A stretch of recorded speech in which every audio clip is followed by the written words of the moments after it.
खातून सहाफ़ी के खिलाफ जिनसी हरासानी के मुल्जिम तहलका के एडिटर तरुण तेजपाल ने मुकामी अदालत में एक दरख्वास्त दाखिल करते हुए अपील की है कि उनकी जमानत की सुनवाई कैमरे के जरिए की जाए। तेजपाल के वकील ने इन कैमरा सुनवाई की दरख्वास्त डिस्ट्रिक्ट और सेशन अदालत में दाखिल की है, जिस पर बहस हो गई। तेजपाल की जानिब से दाखिल की जाने वाली इस दरख्वास्त पर अदालत में बहस हुई और उम्मीद की जा रही है कि अदालत जमानत के लिए इन कैमरा सुनवाई पर अपना फैसला 27 दिसंबर को सुनाएगी।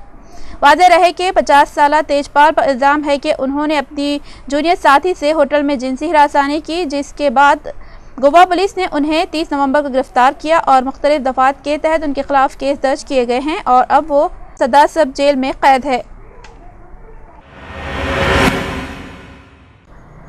राहुल गांधी 12 कांग्रेस हुक्मरानी वाली रियासतों के वुज़राए आला के साथ गौर खौज करने और पार्टी की हालिया रियासती असम्बली इंतखाबात में शिकस्त के बाद अगले लोकसभा चुनाव की तैयारी के लिए एक इजलास मुनक़िद किया है। ये इजलास रिकाब रोड 15 पर मुनक़िद किया जाएगा, जिसे कांग्रेस वॉर रूम भी कहा जाता है, ताकि इंतखाबी हिकमत अमली तरतीब दी जा सके। लोकपाल और लोक आयुक्त बिल की मंजूरी के तनाजुर में पार्टी के लिए मुस्तकबिल के लाहे अमल पर गौर किया जा सके। वाज़ेह रहे कि इस इजलास में कीमतों में इजाफे के मसले और बढ़ती कीमतों को रोकने के लिए ज़रूरी इक़दामात पर तफसीली तबादला ख्याल किया गया।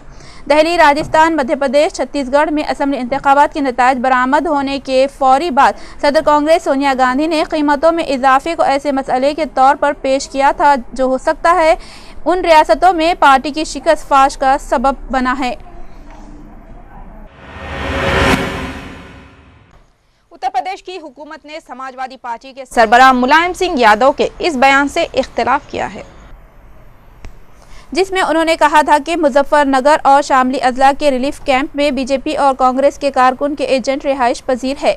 फसाद मुतासरीन इन कैंपों का तख्लिया कर चुके हैं। अब उनमें जो लोग रिहाइश इख्तियार किए हुए हैं वो बीजेपी और कांग्रेस के एजेंट हैं।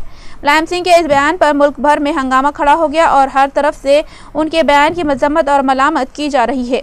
उनके सेक्युलर किरदार पर शक व शुबह का इजहार करते हुए कहा जा रहा है कि मुलायम सिंह यादव फसाद मुतासरीन के जख्मों पर मरहम रखने के बजाय नमक छिड़क रहे हैं और उनके जज्बात को मजरूह कर रहे हैं। मुलायम सिंह का बयान इंतहाई सफाकाना है। पार्टी सरबराह के बयान से जो नुकसान हुआ है उसकी तलाफी की कोशिश के तौर पर यूपी हुकूमत ने वजाहत की कि मुलायम सिंह के बयान का मतलब ये नहीं है, बल्कि वो ये कहना चाहते थे कि बीजेपी और कांग्रेस फसाद मुतासरीन के मसाइल का इस्तेहसाल कर रहे हैं। मुलायम सिंह ने ये वजाहत पेश की कि रिलीफ कैंपों में बच्चों की अमवात को बहाना बनाते हुए बीजेपी और कांग्रेस उत्तर प्रदेश की हुकूमत को बदनाम करने की कोशिश कर रही है। यूपी के प्रिंसिपल सेक्रेटरी अनिल कुमार गुप्ता ने कहा कि आला तहक़ीक़ाती रिपोर्ट में वाज़ेह कर दिया गया है कि रिलीफ कैंपों में बीजेपी और कांग्रेस एजेंट नहीं है, बल्कि फसाद मुतासरीन ही रिहाइश पजीर है। एक चीनी बर्फ शिकन जहाज को खुतबे जुनूबी के लिए रवाना किया गया है, जहां साइंसी मिशन पर गामजन एक जहाज क्रिसमस के दिन से बर्फ में फंसा हुआ है। स्नो ड्रैगन नामी बर्फ शिकन जहाज बर्फ को काटकर एकेडमिक शोकालसिकी नामी तहकीकी जहाज के लिए रास्ता बनाने की कोशिश करेगा, ताकि ये जहाज खुले समंदर में आ सके। वाज़ेह रहे कि ऑस्ट्रेलियन अंटार्कटिक साइंसी मुहिम के लिए रूसी जहाज का इस्तेमाल किया जा रहा है और इत्तलात के मुताबिक इसमें 74 अफराद मौजूद है। ये तहकीकी जहाज इस रास्ते पर अपना सफ़र तय कर रहा है, जिस पर तकरीबन 100 साल कबल एक्सप्लोर डिग्लस मोसन ने सफ़र किया था। इत्तलात के मुताबिक चीनी बर्फ शिकन को 2 दूसरी कश्तियों की मदद की ज़रूरत पेश आ सकती है और इसके लिए फ्रांसीसी जहाज़ और ऑस्ट्रेलिया का जहाज़ जुनूबी समंदर में मौजूद है और बर्फानी पानी की जानिब रवां दवा है।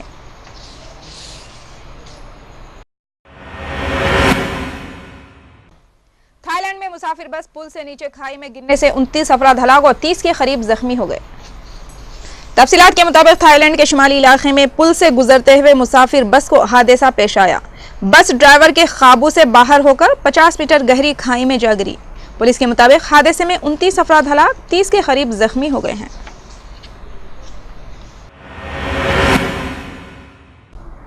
इस्राएली जंगी तैयारों ने बरसों से नाकाबंदी की जद में आई गजा की पट्टी पर एक मरतबा फिर बमबारी की है।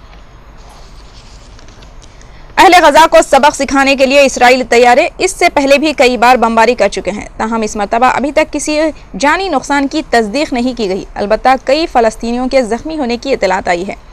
फ़लस्तीनी न्यूज़ एजेंसी मान के मुताबिक इसराइली जंगी तैयारों ने गजा के वस्त में हमास के एक तरबियती मरकज़ को मिसाइलों से निशाना बनाया।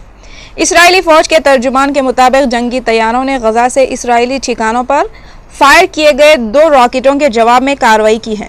इसराइली तर्जुमान के मुताबिक जुमेरात की रात की गई इस कार्रवाई के नतीजे में हथियार बनाने के लिए मख्तस जगह और हथियारों के एक डिपो को हदफ किया गया। दूसरी जानिब गजा से फायर किए गए 2 रॉकेटों की वजह से इसराइल का किसी किस्म का नुकसान होने की तस्दीक या दावा नहीं किया गया।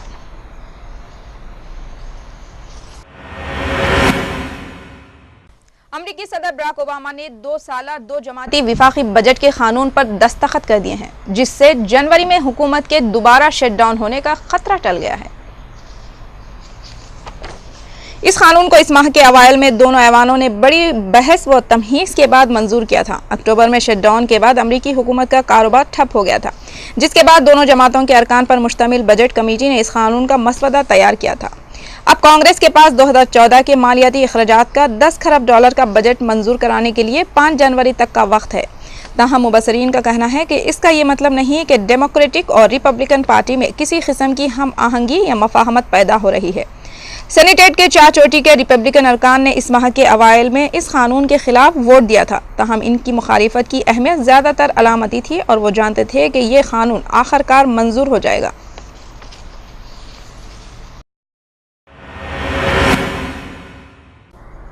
वस्ती अफ्रीकी मुल्क सेंट्रल अफ्रीकन रिपब्लिक में गुज़िश्ता 2 दिनों से जारी तशद्दुद में दारुल हुकूमत बेंगुई की गलियों से 40 से ज़ायद लाशें बरामद हुई है, जिनमें ख़याम अमन फ़ौज के 6 जवान भी शामिल हैं। बैनुल अक़वामी रेड क्रॉस के तर्जुमान डेविड पीटर मार्क वेट ने बताया है कि कम अज़ कम 40 लाशें बरामद की जा चुकी हैं और 60 ज़ख्मियों को इब्तदाई तिब्बी इमदाद दी गई है। यमन के जुनूबी मशरिक़ी सूबे हज़रमौत में मुसल्लह क़बाइलियों ने वज़ारत तेल की एक इमारत पर कब्जा कर लिया है और उनका वहां हुकूमत नवाज कबीले के अफराद के साथ फायरिंग का तबादला हुआ है। मुसल्लह क़बाइलियों ने यह कार्रवाई इसी माह के आगाज़ में फ़ौज की फायरिंग से एक क़बाइली सरदार की हलाकत के रद्द अमल में की है। इस क़बाइली सरदार और इसके मुहाफ़िज़ों को फ़ौजियों ने एक चेक पॉइंट पर रोका था और इनसे असलह हवाले करने का मुतालबा किया था, लेकिन मुहाफ़िज़ों के ऐसा करने से इनकार के बाद उनके दरमियान मुसल्लह झड़प हो गई थी। क़बाइली और सिक्योरिटी ज़राए के मुताबिक वज़ारत तेल की इमारत पर अल-कसीरी क़बाइल ने कब्जा कर रखा है और उन्होंने वज़ारत के मुलाजिमीन से कहा कि वो वहाँ से चले जाएं। फौरी तौर पर क़बाइलियों की इस कार्रवाई में किसी के हलाक या ज़ख्मी होने की कोई इत्तला नहीं है।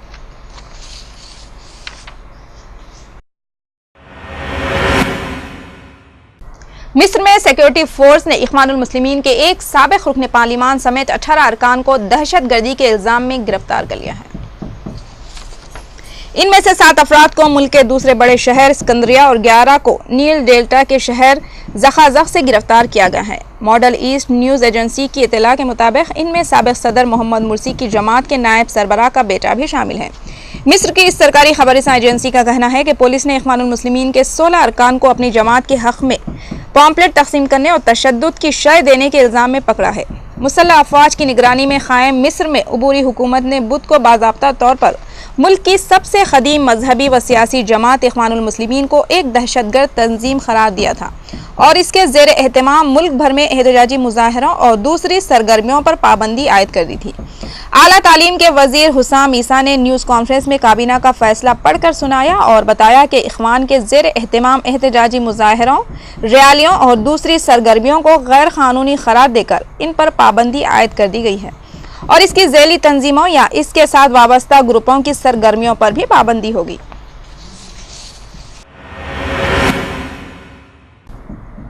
अमरीकी वज़ीर ख़ारजा जॉन कैरी ने मिस्र की सबसे बड़ी सियासी जमात इख्वानुल मुस्लिमीन दहशतगर्द करार देने के बाद इख्वान के खिलाफ अबूरी हुकूमत के शुरू किए गए ताज़ा क्रैकडाउन पर तशवीश जाहिर की है। उन्होंने इस अमर का इजहार मिस्र के अबूरी वज़ीर ख़ारजा नबील फ़हमी से फ़ोन पर गुफ्तगू करते हुए किया है।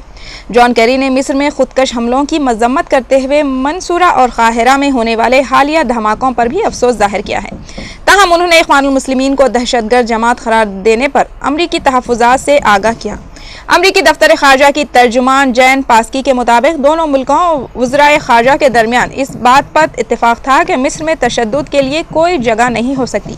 अमरीकी तर्जुमान ने यह भी वाज़ेह किया कि अमरीकी सदर ओबामा की इंतज़ामिया इख्वानुल मुस्लिमीन को दहशतगर्द तंजीम करार देने का इरादा नहीं रखती है, न ऐसी कोई तजवीज़ ज़ेरे गौर है। लिबनान के दारुल हुकूमत बैरूत में जुमे को एक जोरदार धमाका हुआ है, जिससे मुतादिद हलाकतों का अंदेशा है। इब्तदाई तौर पर एक साबिक़ मेयर और 4 दिगर के हलाक होने की इत्तला है। एक आलमी खबर रसानी इदारे के मुताबिक धमाका दारुल हुकूमत हिकवत के हेडक्वार्टर और पार्लियामेंट से महज चंद 100 गज के फासले पर हुआ। दारुल हुकूमत के मरकजी हिस्से में धमाके के बाद आसमान पर दूर तक सियाह धुआं देर तक बुलंद होता नजर आता रहा। धमाके के फौरी बाद सिक्योरिटी फोर्स ने इलाके की तरफ रश किया, जबकि एम्बुलेंस गाड़ियों के होटर भी बजने लगे और एम्बुलेंस जाए धमाके की जानिब दौड़ने लगे। धमाके के बाद अहम शख्सियात के दफातर और रिहाइश गाहों की हिफाजत के इंतजाम किए जा रहे हैं। फौरी तौर पर इस धमाके की किसी ने जिम्मेदारी कबूल नहीं की है, न हुकूमत की तरफ से कोई मौक़ूफ सामने आया है। हालिया हफ्तों में बैरूत शहर में ये दूसरा धमाका है। चंद हफ्ते कबल बैरूत में ईरानी सिफारत खाने को निशाना बनाया गया था।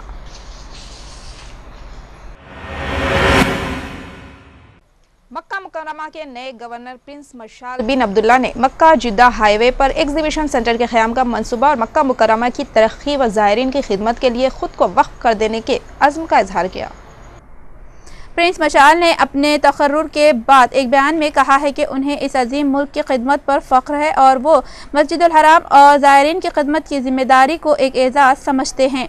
मक्का commerce of chambers and industry की हज व उम्रा कमेटी के सदर सादुल कुरैशी ने कहा कि प्रिंस मशाल के पास मस्जिदुल हराम और मकामात मुक़द्दसा की तोसी, ज़ेर तामीर रिहायशी अज़ला और मशायर रेलवे की तोसी के बशमूल कई अहम प्रोजेक्ट्स हैं। उन्होंने मक्का में प्रोडक्ट्स की नुमाइश के लिए मक्का जिद्दा हाईवे से मुत्तसिल एक एग्जीबिशन सेंटर के क़याम के मंसूबों का इंकशाफ किया है।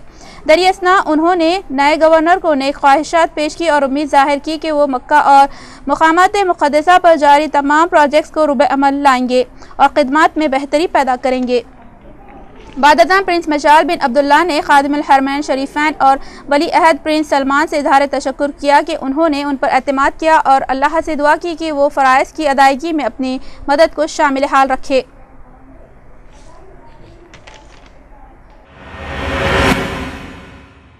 पाकिस्तान की क्रिकेट टीम में शामिल ऑलराउंडर शाहिद आफरीदी श्रीलंका के खिलाफ जुमे को शारजाह में खेला जाने वाला आखिरी वनडे नहीं खेल पाएंगे।